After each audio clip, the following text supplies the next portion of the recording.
साहब शुरू करते हैं हम लोग सीखना आयुर्वेदा को देसी भाषा में। भाई साहब आज हम लोग पढ़ने वाले क्या हैं, जैसे कि हम लोग पहले वात पढ़ चुके, पित्त पढ़ चुके, आज पढ़ने वाले कफ। कफ के बारे में आज पढ़ने वाले हैं। जैसा कि आप देख पा रहे हैं कि कफ जो है आपका चैप्टर नंबर 6 है, मतलब कि चैप्टर नंबर 6 में हम लोग कफ दोष के बारे में पढ़ेंगे। आज क्या क्या देखेंगे, आज ये देखेंगे कि कफ कफ जो शब्द है बना कैसे, जैसे वात कैसे बना था, पित्त कैसे बना था, है ना, वो सब चीज देखे थे। वैसे ही हम आज देखेंगे कि कफ का जो वर्ड है उसका मतलब होता क्या है और जो वर्ड है बना कैसे। फिर देखेंगे जैसे कि हम वात और पित्त का देखे गुण देखे थे, वैसे ही हम आज कफ का गुण देखेंगे। इसका ये भी देखेंगे कि कफ जो है हमारे शरीर में कहाँ होता है, क्या हृदय के पास ही होता है सिर्फ, या फिर कहीं और भी होता है, क्या मस्तिष्क में भी होता है, क्या आपका अमाशय में भी होता है, या फिर आपका जोड़ों के बीच में भी होता है, क्या मतलब कि बोन जॉइंट में भी होता है क्या। हर एक चीज के बारे में हम लोग बहुत अच्छे से देखेंगे। इसके साथ साथ एक और चीज बताते हैं, बाय चांस मान लीजिए अगर आपको कोई धोखा दे दे, है ना, आपका हार्ट ब्रेक हो जाए, इसके बाद अगर आप उसको क्षमा कर देते हो, है ना, अगर आप उसको क्षमा कर देते हो साहब, तो इसका मतलब है कि आपका जो कफ है बहुत बेहतरीन काम कर रहा है। अब इस सवाल का जवाब ये भी देखेंगे कि भाई ऐसा कैसे बोल रहे हैं आप कि हम किसी को क्षमा कर पा रहे हैं, धोखा दे दे इसके बाद भी क्षमा कर दिए, तो कफ कैसे इसमें हेल्प कर रहा है, इसके बारे में भी हम आज का लेक्चर में देखेंगे। तो चलिए हम लोग शुरू करते हैं आज का लेक्चर। देखिए कि जैसा कि लिखा हुआ है कि जैसे कि हम लोग हर लेक्चर स्टार्ट करने के पहले चाहे वात बोलो, चाहे पित्त बोलो, चाहे कफ बोलो, जैसे कि कफ देख रहे हैं, तो हर एक लेक्चर के पहले हम लोग देखते हैं कि उसका उत्पत्ति कैसे हुआ, मतलब कि शब्द कब बना कैसे। तो उसी में हम देखते हैं कि शब्द बना कैसे। तो देखिए जो आपको देख पा रहे हो कि कफ शब्द है बना कैसे है, तो धातु है। धातु कौन सा भाई साहब, सलिस आलिंगने। भाई साहब रुक जाइए, पेन चेंज कर देते हैं, पेन नहीं पसंद आया हमको, रुक जाइए भाई साहब। हाँ देखिएगा, बोल रहा है कि कौन सा धातु है, सलिस आलिंगने धातु है ना, और प्रत्यय मनिन प्रत्यय प्रत्यय है। जैसे कि आप देखते हैं कि जो आपका फर्स्ट का जो था आपका धातु होता था, और धातु क्या होता है बहुत अच्छे से हम समझा चुके हैं पिछले लेक्चर में, और अगर फिर भी नहीं समझाता भाई साहब तो संस्कृत का इंतजार कीजिए, संस्कृत जब पढ़ाएंगे तो बहुत अच्छे से समझ में आ जाएगा। तो जो आपको पहले आपको लिखना होगा कि इसमें कौन सा धातु है भाई साहब, तो सलिस आलिंगने जो है एक धातु है, और प्रत्यय कौन सा लगा है, तो मनन प्रत्यय लगा हुआ है। अब बात करोगे भाई साहब कि आलिंगन मतलब तो भाई साहब ये होता है कि किसी के गले लगाना, आलिंगन मतलब होता है गले लगाना। तो क्या मतलब कफ को उसी के गले लगाता है क्या, तो हाँ भाई साहब गला लगाता है। और गला लगाता है तो इसका मतलब क्या, किसी चीज को जोड़ता है। जैसे कि हम लोग जब किसी का गला लगाते हैं इसका मतलब क्या कर रहा है, दिल से दिल जुड़ रहा है। उसी तरह से हमारे शरीर में अंगों को जोड़ने में हेल्प करता है कौन, कफ करता है। जो सेल एक सेल दूसरे सेल से चिपके हुए रहते हैं, वो चिपकाने में भी हेल्प कौन करता है, आपका आपका कफ करता है। इसीलिए बोला गया है कि सलिस आलिंगने, मतलब आलिंगन मतलब कि आपको एक दूसरे को जुड़े हुए रखता है। तो वही चीज बोल रहा है कि इसका अर्थ क्या होता है सिंपल सा वर्ड में, जैसे कि हम लोग देख चुके कि कौन सा धातु है, कौन सा प्रत्यय है, तो इसका मतलब क्या हुआ, तो वही मतलब हुआ कि जो अंगों को आलिंगन करता है, आलिंगन मतलब कि तोड़ता है, वही सलिस्मा है ना। सलिस्मा बोलो चाहे कफ बोलो, दोनों एक के बात है। सलिस्मा और कफ जो है एक दूसरे का पर्याय है। आपको पता ही है कि पर्याय मतलब होता क्या है, एक के आदमिया के दो का नमवा, है ना, एक के आदमिया के दो का नाम जो होता है उसी को पर्याय बोलते हैं। जैसे कि आपका घर कुछ और नाम होगा, मम्मी कुछ और नाम बुलाती होगी, और आपका दोस्त कुछ और बोलता होगा जिससे आप चिढ़ते होगे, तो आप तो वही आदमी हो साहब, लेकिन नाम अलग अलग है। उसी तरह से सलिस्मा बोलो चाहे कफ बोलो, नमवा एक है, कमा वही है। तो देखिए नमवा एक है मतलब बोलने का तरीका अलग अलग है। तो वही चीज बोला है कि देखिए लिखा हुआ कच्ची कि सलिस का अर्थ होता है चिपकाना या जुड़ना, है ना, और सलिस्मा और कफ जो है क्या है, पर्यायवाची शब्द है जो हम बता चुके हैं। देखते हैं भाई साहब नेक्स्ट में क्या बोला है। नेक्स्ट बोला भाई साहब कि कफ की निरुक्ति क्या होता है। कफ की निरुक्ति हुआ क्या, निरुक्ति मतलब हम समझते हैं कि शब्दों को हम डिकोड करेंगे। हम बहुत अच्छे से पिछले लेक्चर में भी ये भी बताया है कि निरुक्ति क्या है, व्युत्पत्ति क्या है, हर एक वर्ड को बहुत अच्छे से एक्सप्लेन किए हैं, है ना। तो आप जो है चैप्टर फर्स्ट से देखना स्टार्ट कीजिए ताकि आपको और अच्छे से समझ में आएगा। तो ये चीज बोल रहा है भाई साहब कि कफ की निरुक्ति क्या है, तो चक्रपाणी जीव का बोलते हैं इसके लिए। कि देखिए क्या लिख रहे हैं, संस्कृत में बोलते हैं। पहले के लोग क्या था, हिंदी में नहीं बोलता था, संस्कृत में बोलता था, है ना, क्योंकि देव भाषा है। तो संस्कृत में देखिए क्या बोले हैं कि कफस्य उपसलेस कत्वम युक्तम भवति।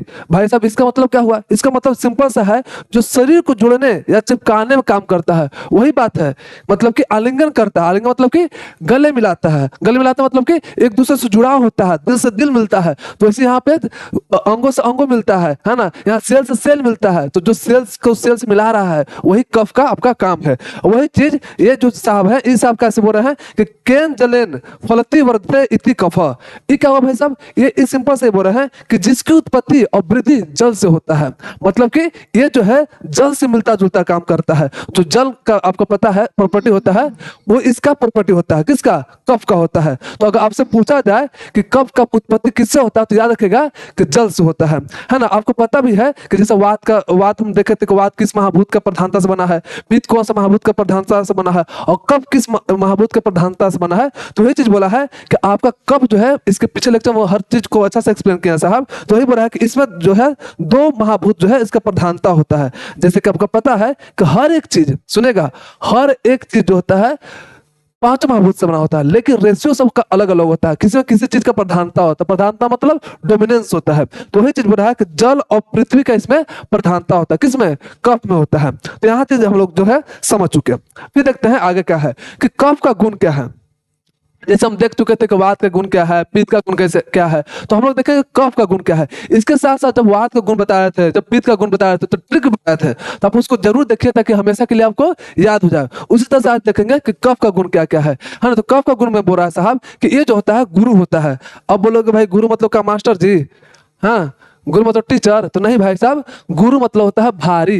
गुरु मतलब भारी। तो बोल रहा है कि भारी होता है, मतलब कि शरीर को भारीपन जो होता है ना साहब, इसी की वजह से होता है। जैसे कि आप देखते होंगे कभी कभी कि मान लीजिए सर्दी जुकाम हो जाता है, तो सर्दी जुकाम होता किससे है? जब कफ बढ़ जाता है। और जब कफ बढ़ जाएगा तो इसका गुण क्या है? भारी गुण है, मतलब कि गुरु गुण है। और जब गुरु गुण होता है तो क्या देखते नहीं है कि सर्दी जुकाम में क्या होता है कि देह भारी भारी लगता है, आपको उठने का मन नहीं करेगा, ऐसा लगेगा एकदम सुतर रहे है ना, नींद आते नहीं आए, आपको लगेगा कि बेडे पर आराम से सुत रहे। तो वही चीज बोल रहा है भाई साहब कि गुरु होता है। फिर बोल रहा है कि पिछिल होता है ना, मतलब पिछिल मतलब भाई साहब पीछे होता है क्या? तो नहीं भाई, पीछे नहीं होता है, चिपचिपा होता है। क्या होता है भाई साहब? चिपचिपा होता है। अब देखो मान लो कि अब एक कफ होता है, कफ में कभी देखे होगे, ऐसा पता ना आपको कैसा लगेगा सुनने में, लेकिन कफ मतलब क्या? सर्दी हो जाता है, नाक पर जाम हो जाता है, और जो नाक में से निकलता है वो क्या होता है? चिपचिपा होता है कि नहीं? तो वही चीज बोल रहा है कि क्या है भाई साहब? चिपचिपा होता है। दूसरी बात कि स्थिर होता है, मतलब कि स्टेबल होता है। इसलिए आप देखेंगे आगे जब हम लोग जब पढ़ेंगे ना साहब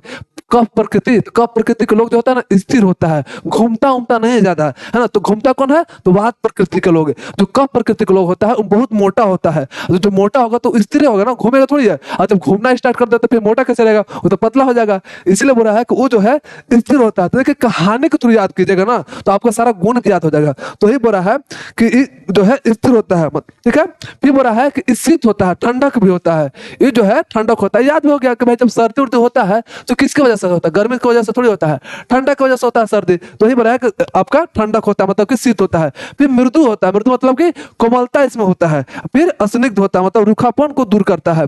तो कफ होता है साहब रूखा थोड़ी होता है। जो सर्दी जो नाक में जाम होता है वो रूखा होता है, वो तो गीला होता है। तो गीला मतलब कि स्निग्ध होता है, ऑयली टाइप का होता है। अब इसको याद करने के लिए अगर आप चाहते हो कि चारों जो भी पांचों गुण छह गुण जो भी है उस सारा गुण आपको याद हो जाए, तो आप कल्पना करो घी का। घी का जितना भी गुण है ना साहब, घी चाहे मक्खन, ये सारा गुण इसी का है। जैसे घी क्या होता है? थोड़ा सा गुरु होता है, थोड़ा भारी होता है ना। आपका चिपचिपा होता है, घी क्या होता है? चिपचिपा होता है। फिर देखते हो कि वो क्या करता है? स्टेबल होता है, मतलब कि जैसे कि आप उसको खाते हो तो आपका मन एकदम स्टेबल हो जाता है कि भाई अब एकदम मस्त लग रहा है जिंदगी, है ना, सोने का मन करता है, तो आपका स्टेबल होता है। फिर ठंडक भी होता है, आगे पढ़ेंगे भी, है ना। वीर होता है, विपाक होता है, सब वर्ड सुनेंगे हम लोग आगे। तो सिंपल सा समझे कि इसका जो है पोटेंशियल आपका कुछ होता है, ठंडक होता है घी का। फिर बोला है कि मृदु होता है और कोमलता होता है उसके अंदर, और जो है स्निग्ध होता है। देखते भाई फोकस सही है कि नहीं? हाँ भाई साहब फोकस तो सही है, दिख तो रहा है साहब, देख लेते एक बार आओ।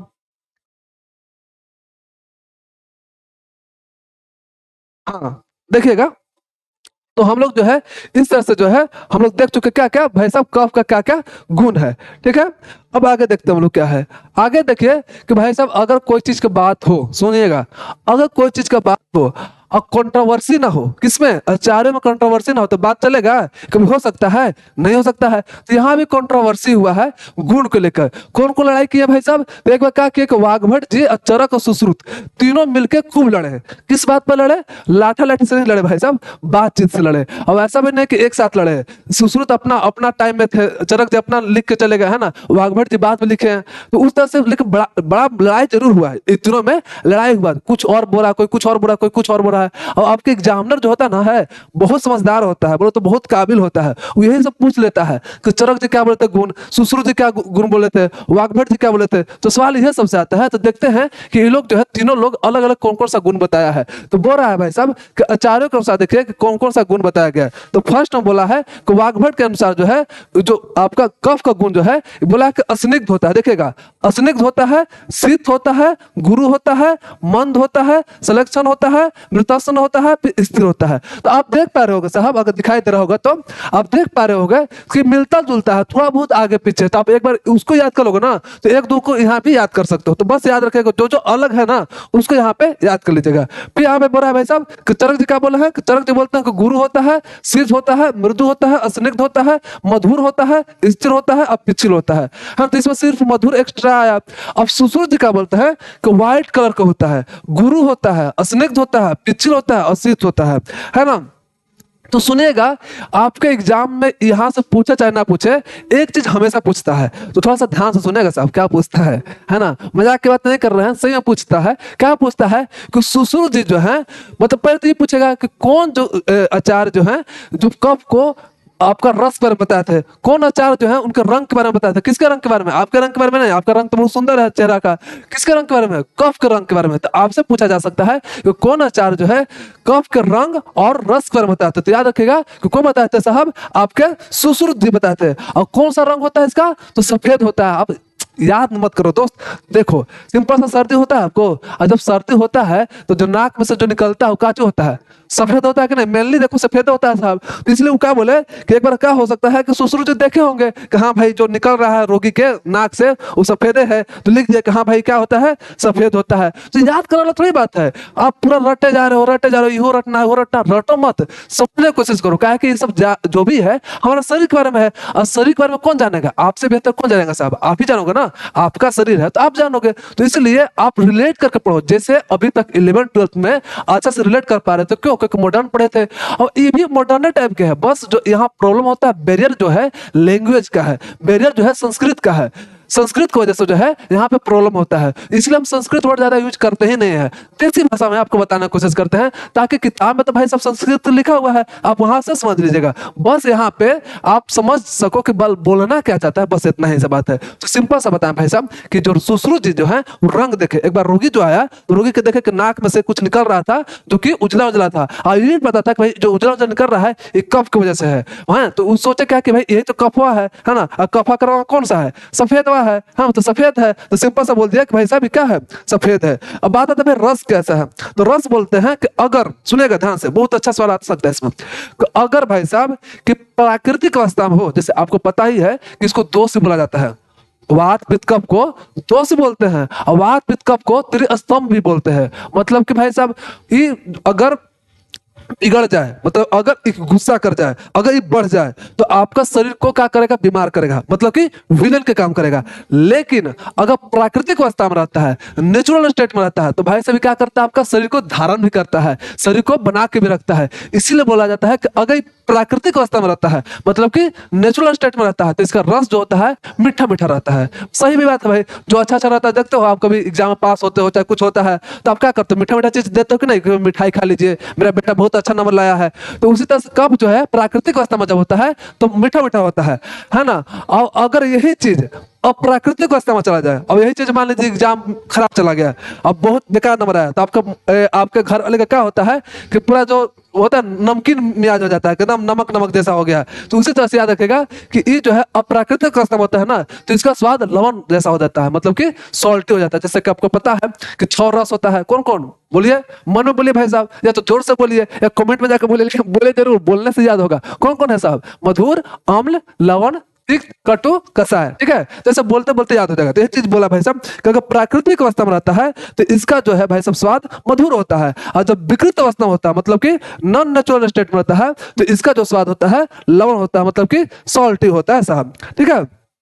अब भाई साहब समझिए लास्ट में क्या लिखा हुआ है, बहुत अच्छा लाइन लिखा हुआ है। कल के डेट में आप डॉक्टर बनने वाले हैं, अगर आप चाहते हैं कि आप रोग को ठीक कर सके, हाँ, तो ये चीज बहुत अच्छा लाइन लिखा है। लिखा क्या है भाई साहब, लिख ये रहा है कि अगर आप जो है चिकित्सा करते हैं, सुनिएगा, अगर आप जो चिकित्सा करते हैं, आपको पता है दो तरह की बीमारी होता है, एक निज और एक आगंतुक। निज मतलब अगर दोषों की वजह से कोई बीमारी होता है तो उसको बोलते हैं निज। निज मतलब कि जो मेरे अंदर भी प्रॉब्लमेटिक हो रहा है, तो मेरे अंदर ही कुछ बदलाव होकर मेरे को बीमार कर दिया, उसको बोलते हैं निज, है ना, निज व्याधि बोलते हैं।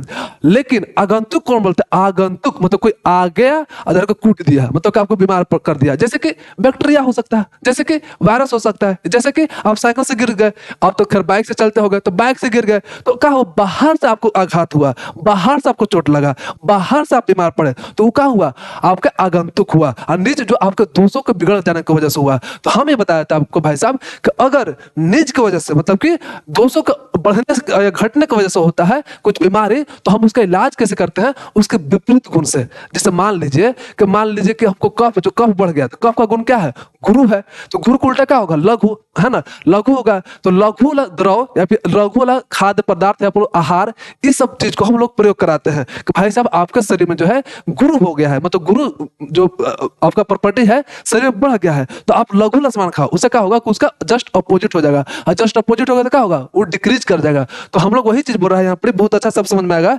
कि कफ के विपरीत गुण वाले द्रवों से इसकी चिकित्सा करते हैं। द्रव मतलब कि दवाई भी हो सकता है, द्रव, है ना, यहाँ तक कि खाद्य पदार्थ भी हो सकता है, जो खाना पीना होता है, मतलब क्या खाना है क्या नहीं खाना है। इसे तो देखते हो कि जब डॉक्टर के पास जाते हो तो दवाइयां तो लिखबे करता है डॉक्टर, इसके साथ ये भी बोलता है कि ई बाबू खाना और ई मत खाना, क्योंकि उसको पता है कि बढ़ा हुआ तो उसको घटाने के लिए जस्ट उसका उल्टा काम करेंगे। जैसे मान लीजिए आप बहुत बदमाश हो गए, तो आपको क्या करता है मास्टर कि तुम अच्छा आदमी के साथ बैठो ताकि कुछ तुम्हारे अंदर बुराइयां कम हो और अच्छाइयां थोड़ा सा बढ़े। तो वही बतिया यहाँ पे है। खैर आगे देखते हैं हम लोग। आगे देखे भाई साहब, बोला कफ का स्थान कैसे है, जैसे कि वात का स्थान देखे थे, पित्त का स्थान देखे थे, तो हम देखे भाई साहब कफ का स्थान कहाँ कहाँ है। तो बोल क्या रहा है भाई साहब कि कफ जो है, अब समझो कि आपको कभी निमोनिया, खैर आपका तो खैर नहीं हुआ होगा, लेकिन निमोनिया किसी को होता है ना, या किसी को सर्दी जुकाम होता है, तो डॉक्टर साहब जो है वो जो स्टेथोस्कोप होता है, जो आला होता है, वो कहाँ लगाते हैं, छातिया के पास लगाते हैं, है ना, छाती के पास लगाते हैं। तो छाती के पास लगाते हैं तो उनको ही पता है कि ये जो है कफ की वजह से हुआ। सुनेगा, ये जो प्रॉब्लम हुआ है वो कफ की वजह से हुआ है, और कफ कहाँ होता है, छाती के पास होता है। तो वही चीज यहाँ पे लिखा हुआ है साहब, क्या लिखा है कि कफ का स्थान जो है, लोकेशन जो है, उसका हेड क्वार्टर और ब्रांच। सुनेगा, एक तो आपका हेड क्वार्टर होता है इसका मेन स्थान, और उसके साथ साथ ब्रांच में भी अलग अलग जगह भी होता है। लेकिन हेड क्वार्टर की बात करें, है ना, तो याद रखेगा कि इसका हेड क्वार्टर कहाँ होता है, उत्तर प्रदेश होता है। उत्तर प्रदेश नहीं बोलेगा, और इसमें कोई कंट्रोवर्सी नहीं है, ये नहीं बोलेगा भाई यहाँ कंट्रोवर्सी ना हुआ, तो ना, यहाँ कंट्रोवर्सी ना हुआ, यहाँ सबको सहमत है, यहाँ सबको मिल के बात किया है कि भाई हाँ हम लोग सब मानते हैं कि भाई उत्तर प्रदेश में होता है, मतलब कि उत्तर प्रदेश में होता है, और उत्तर प्रदेश में होता है मतलब कि चेस्ट और या थोरेक्स बोल सकते हो। उत्तर प्रदेश मतलब कि चेस्ट और थोरेक्स बोलते हैं, और इसमें सभी आचार्यों का क्या है, अनुमति है भाई साहब, मतलब कि सबको यही बात मानता है। अब देखिए सामान्य स्थान इसके अलावा, ये तो भाई हेड क्वार्टर हो गया, इसके अलावा ब्रांच कहाँ कहाँ बोल रहा है कि कंठ में भी होता है, सिर में भी होता है, कोलोम में भी होता है। देखो कोलोम को पेनक्रियाज भी कोई कोई बोलता है, कोई कोई कुछ बोलता है, लेकिन आप मान लो कोलोम होता है, कोलोम से याद करो, है ना। पर ज्वाइंट्स में भी होता है, अमाशय में भी होता है, रस, मेद, ध्रान, ध्रान मतलब कि नोज में भी होता है और जीवा में भी होता है। अब बोलोगे साहब कि इतना सारा नाम है, याद कैसे रहेगा। तो जब हम इसका टाइप बताएंगे ना, जैसे हम बताएंगे कि जो कफ है, कफ अकेले काम नहीं करता है, कफ जो है एक टीम बनाता है ना। और टीम में कितना मेंबर है, 5 मेंबर है, मतलब कि 5 प्लेयर है, 5 प्लेयर का एक टीम बनाता है, कौन, कफ। और 5 प्लेयर अलग अलग जगह रहता है। पूरा शरीर को संभालना है ना साहब, ये तो है नहीं कि छतिया को संभालिएगा, हाथों को तो संभालिएगा, दिमागों को तो संभालना पड़ेगा आपको साहब, यहाँ तो पेटों को तो संभालिएगा, यहाँ तक ज्वाइंट्स के बीच में भी तो संभालिएगा। देखिए बात हम सब बता भी देंगे कहाँ कहाँ रहता है ना। तो ये सब जगह तो संभालिएगा ना, तो संभालने के लिए आपको सब जगह रहना भी तो पड़ेगा साहब। एक जैसे थोड़ी है कि हम यहीं रहेंगे नहीं, अब कौन जाएंगे नहीं, नहीं नहीं, आपका तो हेडक्वार्टर यहाँ हो सकता है, लेकिन ब्रांच तो खोलेगा ना। जैसे कोई इंस्टीट्यूट खुलता है तो एक तो उसका हेडक्वार्टर होता है और उसका ब्रांच सब अलग अलग जगह होता है, तभी तो पूरा भारत को लोग उसमें ज्वाइन करेगा, भारत को लोग वहां पढ़ेगा। उसी तरह से ये भी है कि पूरा शरीर को चलाने के लिए अलग अलग जगह रहेगा। और कहाँ कहाँ रहेगा, तो यहाँ रहेगा। अब याद कैसे होगा, हम ये बता रहे थे कि याद कैसे रहेगा साहब, तो जब इसका पांचों प्लेयर के बारे में बताएंगे ना कि अलग अलग जो रहता है, तो वहां से आपको याद हो जाएगा कि कोई जो आती है, जैसे क्लेदर कप है तो कहाँ रहता है आपका, अमाशय में रहता है। तो हम लोग जैसे जैसे पढ़ते जाएंगे ना, तो उसे उसे आपको पता चलेगा कि भाई कौन सा कप कहाँ पे रहता है। तो उस तरह से हम लोग देखते हैं कहाँ पे रहता है, ठीक है। आगे बढ़ेंगे तो समझ में आएगा, ठीक है। तो ज्यादा लोड मत लीजिएगा। अभी देखिएगा हम लोग देखेंगे कि इसका कर्म क्या है। कर्म मतलब कि काम। जैसे आपका काम क्या है, खेलना कूदना है ना, नहीं भाई साहब, पढ़ना आपका काम है। खेलना कूदना वाला जिंदगी अब चला गया, मतलब तो समझो तो है ना। अभी थोड़ा सा पढ़िए लिखे ताकि आप कल के समय में समाज को कुछ हेल्प कर सके। तो खैर ज्ञान देना बोला बात खत्म हो गया भाई साहब। देखते हैं, लगता है कि अति गड़ा दिया गया क्या भाई, फोकस। हाँ ठीक है, तो देखिएगा हम क्या बोल रहे हैं साहब कि कब का सामान्य कर्म क्या है, मतलब कि इसका जनरल फंक्शन क्या है। तो देखिए साहब, इसमें क्या है कि शारीरिक पे भी काम करता है, मतलब शरीर पे भी काम करता है कब, और मन पे भी करता है। जब शुरुआत किए थे हम लेक्चर का, तो हम क्या बोले थे कि अगर कोई आपका हार्ट ब्रेक कर दे, है ना, आपका दिल तोड़ दे, इसके बाद भी आप उसको माफ करते रहो, तो किसका काम है, शरीर का काम है माफ कर देना, है ना। किसका काम है, दिमाग का काम है। और दिमाग का काम मतलब कि मानसिक काम है। तो यही चीज हो रहा है कि कब जो है शरीर पे भी काम करता है और आपके मन पे भी काम करता है। इसलिए यहाँ पे लिखा है कि शारीरिक कर्म भी करता है और आपके क्या करता है भाई साहब, मानसिक कर्म भी करता है। और भाई साहब शारीरिक काम कौन करता है और मानसिक काम कौन सा करता है, तो देखिएगा पहला बोल रहा है कि ये स्नेह और बंध करता है। मतलब कि भाई साहब जैसे कि आपका जोड़, मतलब कि बोन के बीच का ज्वाइंट्स होता है ना, वो ज्वाइंट्स को जुड़े हुए रहता है, समझेगा, ज्वाइंट्स को जुड़े हुए रहता है। और इसके साथ साथ उसको चिकनाहट प्रोवाइड करता है। अगर चिकनाहट प्रोवाइड नहीं होगा वो बोन के बीच में, तो खटर खटर खटर खटर करेगा। जो बुढ़ारी में होता है, जो बूढ़ा बाबा के साथ होता है ना, खटर खटर खटर खटर, और उठते हैं तो दिक्कत होता है, चरमराता है, बैठते हैं तो दिक्कत है, चरमराते रहता है ना, उठो तो दर्द, बैठो तो दर्द वाला मामला हो जाता है। तो ये जो है उसी को काम करता है। जस्ट लाइक आप समझो ना, मॉडर्न से अगर कोई रिलेट करना चाहो तो आप समझो कि सैनोवियल फ्लूइड जैसा काम करता है। कौन, आपका कफ करता है। तो ये बड़ा शारीरिक कर्म में पहला काम किया कुछ स्नेह और बंद करता है। फिर जो है स्थिरता प्रोवाइड करता है।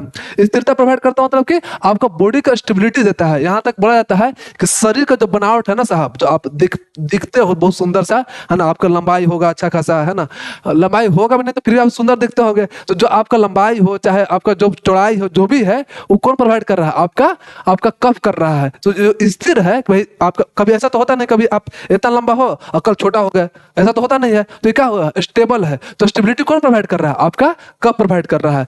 फिर क्या हो रहा है कि स्ट्रेंथ भी देता है। अब भाई साहब अब बताइए कि अगर वो स्टेबल रख रहा है तो उसके लिए स्ट्रेंथ तो दे रहा है ना, स्ट्रेंथ दे रहा है तभी तो स्टेबल है। तो ये चीज बड़ा है, आपका जो है स्ट्रेंथ देता है। इसके साथ साथ ओज और बल देता है। ओज मतलब आप समझ सकते हो इम्यूनिटी से रिलेटेड है। ओज जो है इम्यूनिटी से रिलेटेड है। अगर आपका ओज बहुत अच्छा है तो इसका मतलब आपका इम्यून सिस्टम बहुत बेहतरीन काम करता है, तो उस पर को भी हेल्प करता है, उसको भी बना के रखता है। कौन, कफ रखता है। फिर बोल रहा है विषणता, मतलब कि भाई साहब क्या होता है, इस समझो कि रिप्रोडक्टिव हेल्थ से रिलेटेड बात है कि रिप्रोडक्टिव हेल्थ से भी रिलेटेड काम करता है। कौन, कफ करता है। तो इसको आप ऐसे याद रखिएगा सिंपल सा। अब देखिए मानसिक कर्म क्या क्या है। अब देखिए ये क्या करता है, इसका काम क्या था, स्थिरता पैदा करना, मतलब कि स्थिर रहना, है ना।